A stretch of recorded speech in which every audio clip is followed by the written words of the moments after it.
Good morning, everybody. Shift your mindset here with a new episode, and that's loaded manipulative language. And as a JW, I was never aware of it. Why? I don't know. I was blinded. I think, we all were. But the benefit of being an ex-JW is that you can see through it. And that's why I'm making this video now, because then if you know it, if you read it, then you know what to do and what it is doing with you without you knowing that you are influenced by those words. And the watchtower is full of it. And if we take the watchtower of last week, we're gonna address some examples of loaded manipulative language and see for yourself what it is doing with you with this information I'm giving you.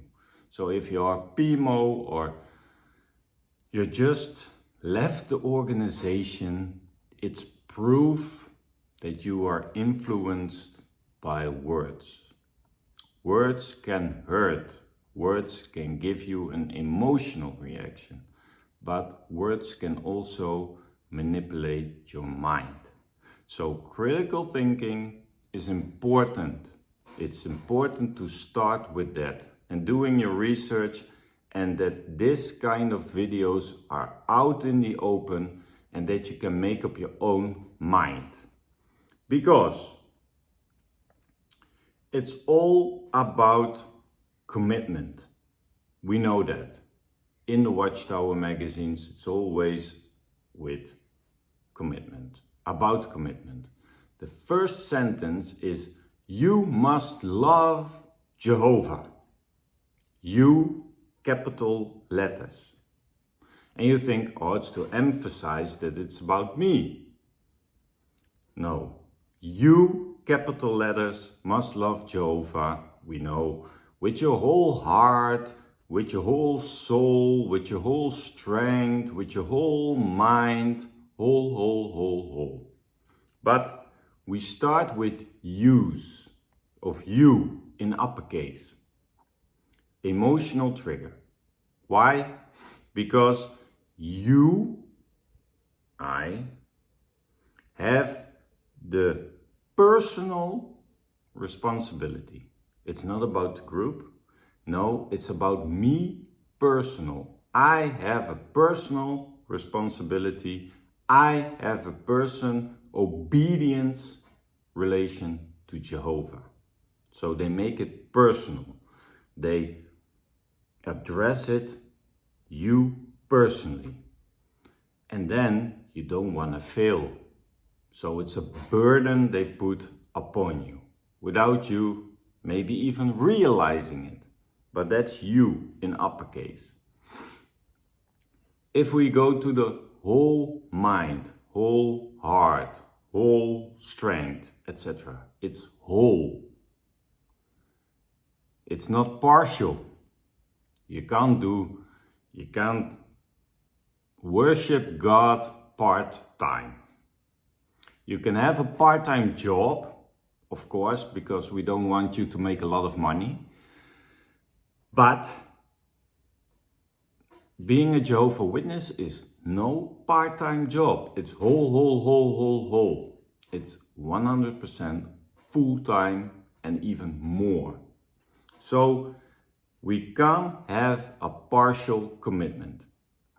What they're doing with this is, it's unacceptable to do less than with your whole mind, whole thing. So it creates stress because you're feeling good, you're feeling down, you're feeling sad. And in those times, maybe you aren't able to do everything with your whole mindset to it because someone died. There's a family thing. Whatever it is, every single moment of the day, you have to be on your game. You have to be top priority is whole heart, whole mind, whole thing. Perfection, in my opinion, doesn't exist. It's good, it's perfect to be imperfect. So, but here they put the bar so high that people get frustrated or sad or guilt upon them because they can't provide this thing.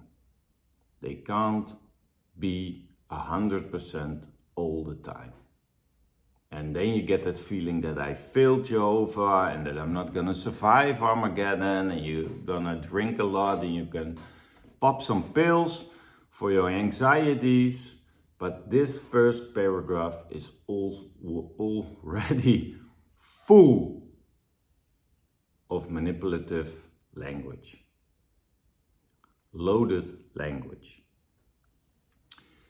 Then we go to emotional control, another aspect they love to do for their followers, for the members. We can never fully understand all of Jehovah's thinking. That's a sentence that repeats itself every year. We all are brought up with it. We all memorize that sentence. We can never fully understand all of Jehovah's thinking. So, what does it do? It discourages critical thinking. Because I, as a reader of this, I cannot trust my own understanding without guidance from Jehovah. And of course, nowadays, true understanding is only available through the interpretation of the governing body, because they equal themselves to Jehovah. So you're gonna be a dependent member because you are not gonna understand Jehovah fully. So what you have to do, be as close as possible to Jehovah to understand the most of it. So it creates immense pressure on people. We all know the following sentence: "Get behind me, Satan." So disagreeing with teachings or questioning teachings, that's even more scary. Questioning teachings nowadays is the same as being an enemy of God. Go behind me, Satan. That's the number one sentence every time I hear if they're not liking something someone said. But it's not about being against the organization. If you question something, then this phrase is also mentioned. That Satan's influence has reached you and you are no longer a friend of God, but you're becoming an enemy of God. But do you see what language in the Watchtower is doing with minds of people up in an unconscious way? They absorb it, but it's stored here. And it creates emotions and feelings that you are not enough, that you're not doing enough, that you need Jehovah, that you need the organization, that you are not gonna make it on your own. That's why it's so strong inside, because they use a lot of this language. Another example of loaded language: think in agreement, reflect Jehovah's thinking. How many times did we hear those sentences? So adopt the teachings of the Watchtower, of the governing body, without questioning. That's what they do with this loaded language. Think in agreement. You don't want to think independently. You don't want to think critically, because if you start questioning things, you're not reflecting the teachings of the governing body, and you don't want to do that without questioning, because Jehovah's thinking. What is Jehovah's thinking? So if you think something different than the organization because they equal to God now, then you have a problem. Of course, another phrase, a world ruled by Satan. They love that phrase. So what is that creating? Isolation. Because everything outside the Jehovah's Witness religion is Satan's world. Your worldly niece, your worldly uncle, your co-workers on your daily job, everything is Satan's world. So they're framing the outside world as hostile, as dependent, making the members dependent on the group, because Jehovah's Witnesses group is for you safety and truth. So it's also the us versus them mentality. So true humility involves our innermost thoughts. So true humility involves our innermost thoughts. So that implies, of course, that humility is only genuine if it aligns with the organization's teachings and you have no room for self-defined humility. Then we, of course, sometimes they use it, we will examine Jesus' way of thinking. Sometimes Jesus comes into the picture. Not much, because it's more like the organization, but sometimes Jesus is entering the scene. And we will find out how we can imitate it. What? Jesus thinking. Okay, so we have to reinforce as Watchtower that members should model their own thoughts and behavior strictly after the group's interpretation of Jesus. And we know the group's interpretation of Jesus is a weird one, because Jehovah's Witnesses distance themselves more and more from Jesus. More and more it's the governing body, more and more it's Watchtower. The governing body decided no honor anymore to Jesus, who was head of all congregations according to the Bible. And of course the last one, because we can go on and on for hours, but what I always find interesting one, we can be more attuned to Jehovah's way of thinking. So, of course, same as with Jesus thinking, that's available only for you to how the Watchtower provides their teachings, and of course it undermines your own spiritual exploration of things. They don't want you to examine the Bible on your own. They don't want you to examine your own thoughts, that you question teachings, that you have questions about things in life. No personal things. It's about group thinking, but also they don't want you to go and research on your own. So this, people, is just a Watchtower study edition. And from the first moment, if you are aware and you're waking up a little bit to what the teachings are doing, then it can help you to determine for yourself what's going on. Because if I have a blind spot, I'm not aware that I'm doing something I deeply down don't want to do it. That's why your partner can be helpful. My partner addresses my blind spot. Instead of being defensive, I think, hey, what can I learn from this situation? What can I do differently? Is it helping me now? No. Oh, I want to get rid of it. And if someone puts a mirror in your face, then you can see what's going on and what you're doing, because you're just running on that old program. So it can, if you say you have a wife who's still Jehovah's Witness, or a husband who's still Jehovah's Witness, keep in mind that they have to deal with this every week. This is just one Watchtower Study edition. And at this moment, they don't see what's going on in language.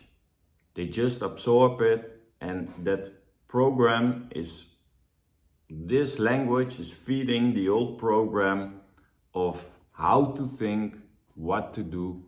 But now you understand why they're doing it. They are conditioned through these words. They are conditioned through the teachings of Watchtower and the governing body.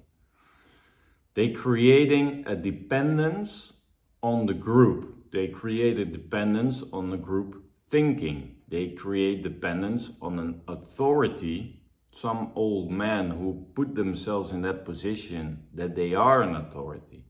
So it's good for people to understand, and ex-Jehovah's Witnesses to understand, if you have a conversation with somebody, where it's coming from. Their intention is not bad behind it, but you have to be careful what words you are using, because they are used to this manipulative, loaded language. And if you are in the process of waking up, congratulations. And now you're gonna see through what happened to you and why you are thinking still a certain way.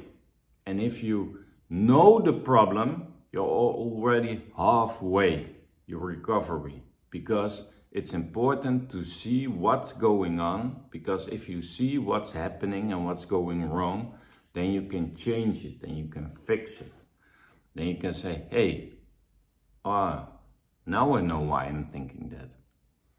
30 years of my life, I am indoctrinated by this manipulative, loaded language. If you see it, then you start your critical thinking, then you are close to the solution. Then you know what the problem is, and then you can make a plan and fix that problem. So I hope this is clear for everybody. It's just one Watchtower, but it's full of language that only they use to keep the people in place, to keep them dependent on them, to let them think in a certain way what's benefiting the organization at this moment. So for us outsiders, it's good to understand.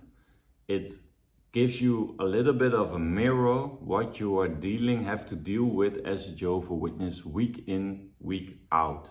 And that is not an easy process to shift your mindset into,